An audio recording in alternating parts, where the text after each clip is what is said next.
देवास में राष्ट्रीय राजपूत करणी सेना और सर्व समाज द्वारा कलेक्टर कार्यालय में हरदा की घटना को लेकर तहसीलदार सपना शर्मा को ज्ञापन दिया गया और निष्पक्ष जांच की मांग की गई। आपको बता दें कि बीते दिनों हरदा में करणी सेना परिवार के प्रदेश अध्यक्ष जीवन सिंह शेरपुर और करणी सेना परिवार के कार्यकर्ताओं पर हुए लाठीचार्ज को लेकर आज देवास में कलेक्टर कार्यालय में बड़ी संख्या में राजपूत करणी सेना और सर्व समाज द्वारा ज्ञापन दिया गया। इस दौरान राजपूत समाज के लोग भोपाल चौराहे से महाराणा प्रताप की प्रतिमा पर माल्यार्पण कर रैली के रूप में निकले और नारेबाजी करते हुए कलेक्टर कार्यालय पहुंचे, जहां उन्होंने तहसीलदार सपना शर्मा को ज्ञापन दिया।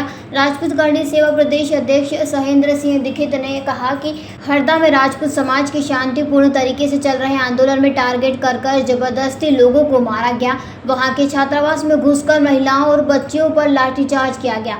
हरदा हुई घटना की उच्च स्तर पर जांच कराई जाए। वहां के कलेक्टर, एसपी, थाना प्रभारी सहित जितने अधिकारी इस विवाद में शामिल हैं उनको निलंबित किया जाए। अगर उच्च कार्रवाई नहीं होती है तो करणी सैनिक पूरा मध्य प्रदेश बंद करेंगे और अनिश्चितकालीन के लिए बंद करेंगे। प्रशासन जितने राजपूत मार सकती है मार ले।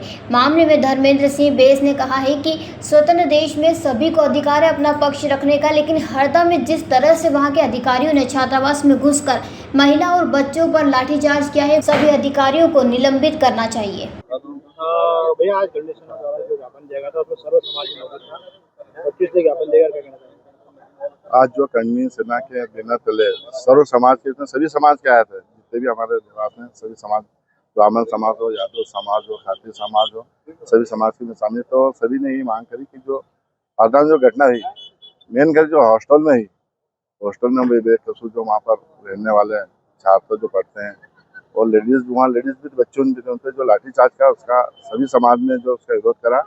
हमारी मांग है कि जो भी अधिकारी दोषी है छात्रावास में घुस के जो लाठीचार्ज करिए, वहाँ का कलेक्टर हो, एसपी हो, एडीएम, उस पर सख्त कार्रवाई होना चाहिए, उनको बर्खास्त करना चाहिए। वैसा इस मामले को लेकर मुख्यमंत्री ने भी संज्ञान में लिया मोहन यादव जी ने भी, और उन्होंने भी कहा कि पूरे मामले को जांच की जाएगी।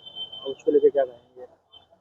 यही कहना चाहते हैं कि उस पर जांच होना चाहिए, बर्खास्त होना चाहिए, क्योंकि स्वतंत्र देश में सभी को अधिकार है आंदोलन करने का, अपनी बात रखने का। और विशेषकर ये तो छात्रावास कैंपस था, उसमें घुस को कमरे के ताले तोड़ के बच्चों को, लड़कियों को, बच्चों को, पंडालों सबको बाहर निकाल कर उन पर लाठीचार्ज कर, उसके पूरे समाज को बड़ा दुख हुआ, हर समाज को दुख हुआ इस चीज का। इसलिए आज पूरा सर्व समाज यहाँ पर ज्ञापन देने आया था। हम तो मुख्यमंत्री जी से मांग कर उस पर सख्त कार्य करना चाहिए। धर्मेंद्र सिंह बेस। क्या कहना चाहेंगे? देखिए, रविवार के दिन हरदा प्रशासन द्वारा राजपूत समाज को टारगेट करके वहाँ का शांतिपूर्ण चलता हुआ जो आंदोलन था उसमें ज़बरदस्ती विविधताएं पैदा की गई, राजपूतों को मारा गया, राजपूत छात्रावास का गेट तोड़ के वहाँ अंदर घुस के एक राजपूत को टारगेट किया गया, वहाँ उपस्थित महिलाएं और जो बेटियां थीं उनके ऊपर भी लाठीचार्ज की गई।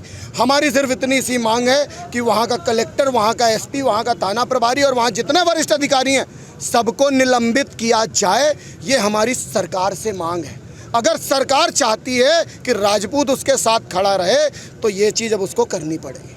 देवास में भी मामले दर्ज हुए थे। देवास में अभी आपने देखा होगा जो चक्का जाम हुआ था। देखिए, हमारे जो तरीके हैं और आंदोलन करने के जो तरीके हैं, अगर हम शांतिपूर्ण तरीके से रोड में बैठे हैं, अपनी मांगों को लेकर बैठे हैं, तो उसमें पहली बात तो देखिए प्रकरण दर्ज होते नहीं। लेकिन अगर प्रशासन द्वारा किए जाते हैं तो जो लोग वहाँ उपस्थित नहीं उन्हें भी टारगेट किया जा रहा है। जो लोग समाज में थोड़ा भी एक्टिव है उनके ऊपर 2-4 केस लगा दो, आगे 151 लगाना चालू कर दो।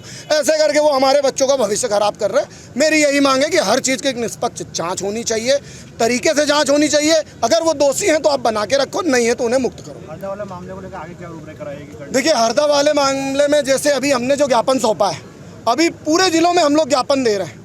अगर इसके ऊपर शासन की कार्रवाई नहीं होती तो पूरा मध्य प्रदेश बंद करेंगे और अनिश्चितकालीन तक के लिए बंद करेंगे। एक भी रोड नहीं खुलेगी, जितने राजपूत मार सकते हो मार लेने। इसके लिए कोई समय सीमा डिसाइड करिए आपने इतने दिन में? देखिए, अभी हमें सारे जिले पहले कवर कर लेने दीजिए। जब हमारे सारे जिले कवर हो जाएंगे तब हम लोग खुद सामने आएंगे और एक डेट और तारीख तय करेंगे कि किस दिन से हम लोग ये आंदोलन चालू कर रहे हैं। मेरा नाम सहेंद्र सिंह दीक्षित है, श्री राजपूत करणी सेना प्रदेश अध्यक्ष मध्य प्रदेश। देवास से ब्यूरो चीफ अभिषेक सोनी की रिपोर्ट।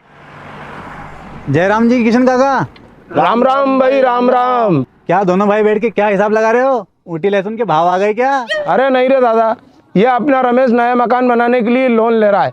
हिसाब किया तो पता चला कि लोन का पैसा तो ईंट और रेती में ही पूरा हो जाएगा।